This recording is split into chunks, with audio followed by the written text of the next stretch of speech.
안녕하세요. 돌쇠 뉴스 시작합니다. 24일 겐다이 비즈니스에 올라온 칼럼인데요. 제목은 도요타가 세계 제일에서 추락하면서 일본 자동차 산업의 엄청난 대붕괴가 시작된다입니다. 반응이 뜨거워 단숨에 댓글 랭킹에 올랐군요. 일본 산업을 떠받치고 있는 최후의 보루 자동차 산업, 그 중심에 도요타가 있는데요. 전기차 전환 시대를 맞아 대몰락의 시작을 경고한 칼럼이 나오자 누리꾼들이 뜨겁게 반응하고 있군요. 뭐라고들 하는지 함께 보실까요? 통 크신 구독, 좋아요.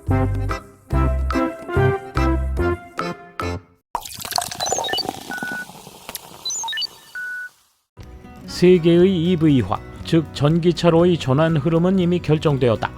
하지만 도요타를 비롯한 일본 업체들은 현실을 직시하며 뒤처지지 않으려는 모습이 보이지 않는다.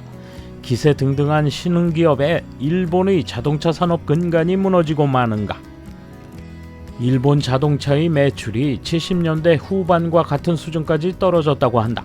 그런 충격적인 소식이 연초부터 자동차 업계에서 흘러나왔다. 2022년 국내 신차 판매량은 전년 대비 5.6% 감소한 420만 대다. 전년도 이하로 떨어진 것은 4년 연속으로 동일본 대지진이 발생해 대폭 감산이 된 2011년보다도 밑돌아 45년 전의 수준으로 되돌아가 버렸다. 반면 약진한 곳이 인도다. 신차 판매량은 전년 대비 25.7% 증가했다. 인도는 일본을 추월해 중국, 미국에 이은 세계 3위 자동차 시장으로 부상했다. 일본이 오랫동안 지켜온 지위를 박탈하고 말았다. 일본차 판매 부진에는 반도체 부족에 따른 감산이 큰 영향을 미치고 있다. 시장 수요는 회복되고 있지만 이에 대응하지 못한 것이다. 특히 하락세가 심한 건 도요타다. 판매량 감소폭이 12%로 125만여 대였다. 반도체 부족은 각국 공통의 사정이다. 변명이 허용될 상황이 아니다. 2022년 중국 신차 판매는 2% 정도 늘었다. GM도 미국에서 신차 판매를 약 3% 늘려 도요타를 제치고 선두 자리를 탈환했다. 일본 부진의 배경에는 무엇이 있을까? 저출산 고령화, 젊은이의 자동차 구매 욕구 이탈 등 도요타를 비롯한 국내 메이커 상당수는 그런 외적 요인을 이야기한다. 그러나 가장 큰 걸림돌이 점점 전기차 분야에서 대체로 일본 업체들이 뒤처지고 있다는 데 있는 건 이제 분명할 것이다. 일본에서 가장 많이 팔린 EV는 닛산의 사쿠라로 약 22,000대, 반면 독일 벤츠와 한국 현대차 등 수입 EV는 전년 대비 107배인 14,000대 정도 팔렸다. 도요타는 2022년 첫 EV BZ4X를 출시했지만 불과 한 달 만에 리콜됐다. 일찌감치 EV 시장에 뛰어든 닛산을 제외하고 일본 자동차 업체들은 크게 뒤졌다. 그리고 주춤주춤한 사이 마침내 중국에서 공격이 들어오고 말았다. 1월 31일 BYD가 일본에서 EV 승용차 판매를 시작하게 된 것이다. EV 시프트란 동력원이 엔진에서 모터로 이행하는 것만을 말하는 건 아니다. 그 본질은 자동차의 스마트폰화다. 즉 자동차의 편리함이 소프트웨어의 우열로 결정된다는 점에 있다. 외국 업체들은 그 흐름을 포착하고 전략을 명확히 하고 있지만 반면 일본 기업들은 그 조류에 대응하는 움직임이 더딘 실정이다. 멈추지 않는 세계의 EV 시프트, 일본은 그리고 일본의 대표 기업 도요타는 어떻게 될까?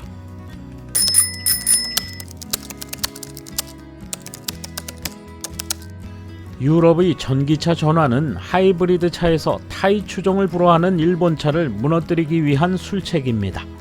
결과적으로 도요타는 고전하고 있는 셈이지만 사실 전기차는 친환경적이지 않고 무엇보다 가솔린 차가 모두 전기차로 전환되면 전력 차질이 더욱 심각해집니다. 유럽으로서는 일본 차의 점유율이 무너지고 있고 성과가 나타난 것에 맞추어 조금씩 가솔린 차로 회귀하고 있습니다. 젊은이들은 중국산인지 아닌지를 신경 쓰지 않는다고 글쓴이는 지적합니다. 하지만 요즘 젊은이들은 애초에 차를 원하지 않고 갖고 싶어하는 사람은 자기 주장이 강하거나 안심 안전을 원하는 사람이 많습니다.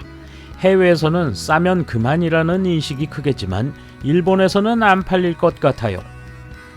저널리스트로서 상당히 좁은 시각의 논평이군요. 우크라이나 침략, 자연현상으로 인한 사회 인프라 붕괴 등 우리 시대를 생각하면 과연 전기만을 안정적인 에너지 공급원으로 생각해야 하는지에 의문이 듭니다. 주유소도 안정적이지 않을지 모르지만 적어도 대용량의 발전 설비 인프라가 필요한 EV 차량 일변도라면 현재 이상으로 위험하다는 것도 세계가 깨닫고 있어요. 우크라이나나 후쿠시마에서 EV 차량이 도움이 될까요? 또한 일본에는 지진, 태풍과 같은 자연환경 문제도 있습니다. 저널리스트라면 전기차 전환에 대해서는 전력 인프라를 포함해 다양한 대응이 필요한 시대라는 것을 깨달았으면 좋겠네요. 겐다이 비즈니스라서 자극적인 제목으로 독자를 끌어들이는 수법을 취하고 있습니다. 기사 내용은 이해합니다만 차가 스마트폰화 되어 간다고 해서 젊은이가 차를 사는 것은 아닙니다. 많은 젊은이들은 차를 살 여유가 없습니다. 아직 갈 길이 보이지 않는 세계 자동차 업계, 선택지를 많이 가진 업체가 마지막에는 살아남을 것입니다. 지금 전기차 일변도로 나가면 메이커의 철학이 아니라면 상당히 위험할 수 있습니다. 유럽도 수소나 고효율 화석연료로 되돌아올 겁니다. 원자력 발전소도 탈탄소에 유효하다고 인정하기 시작했고요. 전기차로 전환되려면 아직 과제가 산더미처럼 쌓여있다. 현재 주유소에서는 몇 분 만에 연료를 보충할 수 있지만 전기를 충전하려면 그 몇 배의 시간이 필요해 비현실적이다. 그렇게 되면 각 가정에서 충전 설비를 갖추어야 한다. 그 비용의 부담, 설치 공사의 대응이 필요하다. 설치한다 해도 문제는 있다. 현재도 여름철 낮에는 전력 소비가 항상 정점을 찍고 있다. 결국 각 가정에서 전기차 충전은 밤 시간대에 해야만 한다. 요즘 비정상적인 기온 상승으로 밤에도 전력 소비가 줄지 않는데 전기차 충전에 따른 수요가 증가하면 어떻게 될까? 정부는 2030년을 목표로 전기차 전환을 추진하고 있지만 그때까지 과연 많은 문제를 해결할 수 있을지 불투명하다. 좀 빗나간 시각을 가진 칼럼이라고 생각한다. 세계의 트렌드, 자동차의 스마트폰화 등을 들고 있지만 잊어서는 안 되는 것이 일본은 세계에서 유례를 찾아볼 수 없을 정도의 지진 대국이며 자연재해에 노출된 나라라는 점이다. 재해로 대규모 장기 정전이 발생한 경우 특히 겨울에는 내연기관으로 움직이고 발열하는 차량이 필요하다.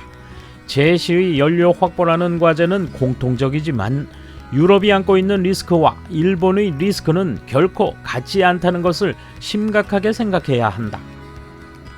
차량용 소프트웨어가 점차 표준화되고 그걸 지배하는 기업이 생긴다는 건 생각할 여지가 있군요.